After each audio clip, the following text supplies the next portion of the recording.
Financial freedom means having enough money coming in regularly, even if you don't work all the time.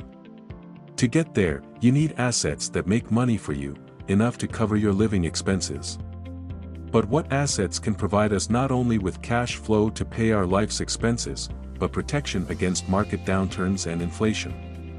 In today's video, let's go over 5 assets to quit your job. Before we begin, please like the video and subscribe for more great content like this. Let's get started. Number 1, dividend stocks. Owning stocks in strong companies can be a way to make regular money without having to work for it.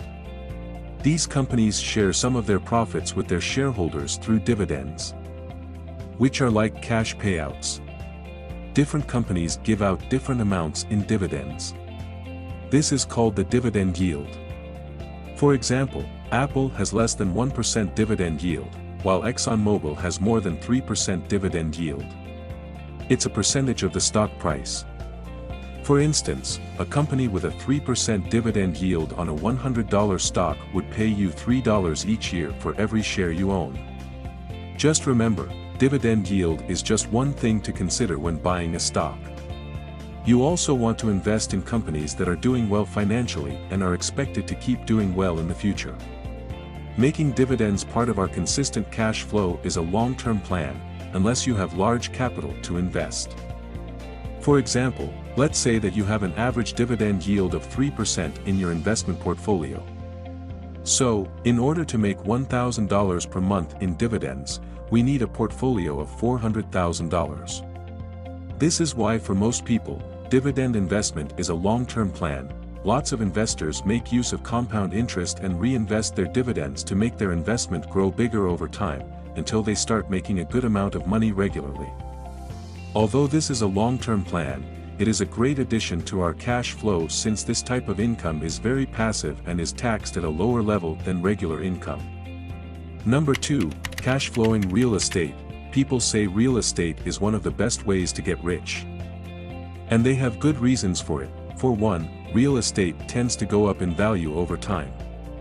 Back in the early 1990s, houses in the US typically cost around $97,000. Today, the median home value is over $400,000. The value of the market more than tripled in the last 30 years. Second, a person can own this type of asset without actually having the money to purchase it. For instance, let's say we buy a house for $200,000. We put down $40,000 and borrow $160,000 at a 2.5% interest rate over 30 years. Our expenses, including mortgage payments, interest, insurance, and taxes, come out to be $830 per month. This means that with $40,000, or in many cases, much less, we can own a $200,000 asset. But let's say renting this house would cost $1,200 each month. After paying the rent and all the bills, we'd still have $370 left each month. That means we'd come out ahead by $4,440 every year. The great thing about real estate is that your asset is being paid off by someone else, allowing you to build equity on your property. The value of your property is increasing year after year, and you are receiving positive cash flow month after month, not to mention the financial strategies that one can use to expand their wealth with real estate. Some investors borrow money from the value their properties have gained to buy even more properties. This lets them grow their investments faster.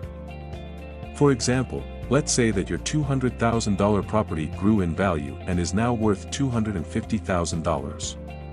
So you decide to refinance this house and take those $50,000 out of the property in cash, then you use those $50,000 to buy another $200,000 property. So your $40,000 investment lets you buy $450,000 worth of real estate.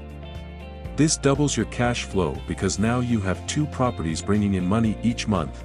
Number 3, bonds. Bonds nowadays aren't seen as great investments because they don't give good returns, and sometimes they don't even keep up with inflation. But there are strategies where bonds can be used as a layer of protection against market downturns, especially when someone is in or approaching retirement. Warren Buffett, a famous investor, said if he died before his wife, he'd tell his manager to leave his wife's money in a very specific but simple portfolio. Buffett instructed to have 90% of the money in simple index funds, like the S&P 500, and another 10% in bonds. To see how effective this strategy was, finance professor Javier Estrada tested this strategy with historical market data, and to the surprise of many, this simple strategy outperformed many experts' advice on retirement investing. But Estrada added an additional twist to this strategy to take full advantage of the protections bonds can offer in an investment portfolio. You see, no one can predict when the market will crash. We just know that it'll happen at some point, so we must have a strategy in place, especially if we are already financially free and living off of our investments. Estrada says that once someone is retired and withdrawing money from their investment portfolio, keep an eye on how the market is doing. If the market is doing great, take the money from the equity side, since it is the one producing the most returns. But if the market is not doing great and is losing money, take your money from the bond side, since bonds tend to go up in value during bear markets. This will allow the equities time to recover in value instead of selling them when they are down. Number 4, cash-flowing businesses. There are lots of businesses that make a lot of money that aren't listed on the New York Stock Exchange. These can be physical businesses like a restaurant, a coffee shop, a franchise, or an ATM machine chain. They can also be online, like an application or a software business. The goal here is to own the business, but not operate it. Not everyone can operate a business. It takes a very specific set of skills to successfully run a business. But there are many people out there that own businesses, but instead of running the business, put people in place who can operate the business for them in exchange for a good salary or equity in the company. Now, this type of asset tends to have a higher level of difficulty than other forms of investing. This might mean starting a business from nothing and working until it can run by itself. Or it could mean finding businesses that need investors or partners. You could also buy a business or a franchise that's already up and running. Although this asset has a higher level of difficulty, it can provide a lot of benefits like control over cash flow. When you own the business, you have control of how much of the business's profits you can take home. Also, as a business owner, you have many tax advantages, like taking advantage of the dividend distribution tax, which is typically lower than normal income tax. By owning a business, you can spend some of the business's money before paying taxes, as long as it helps the business. For instance, if you own a business with many stores, you can buy a nice car using the business's money. You can use it to visit all your stores. Since it's a business car, you can buy it or lease it with pre-tax money. Of course, always seek professional advice to know what you can and can't do with your pre-tax money. And number 5, startups and growth companies. How many of you ever wondered, what if I invested in Amazon 20 years ago? How much money would I have now? What if I got in early with Uber or Netflix? We can't go back in time and invest in those big companies, but the good news is new companies are started all the time that could become just as big. These kinds of investments can make you a lot of money, but they also have a lot of risks.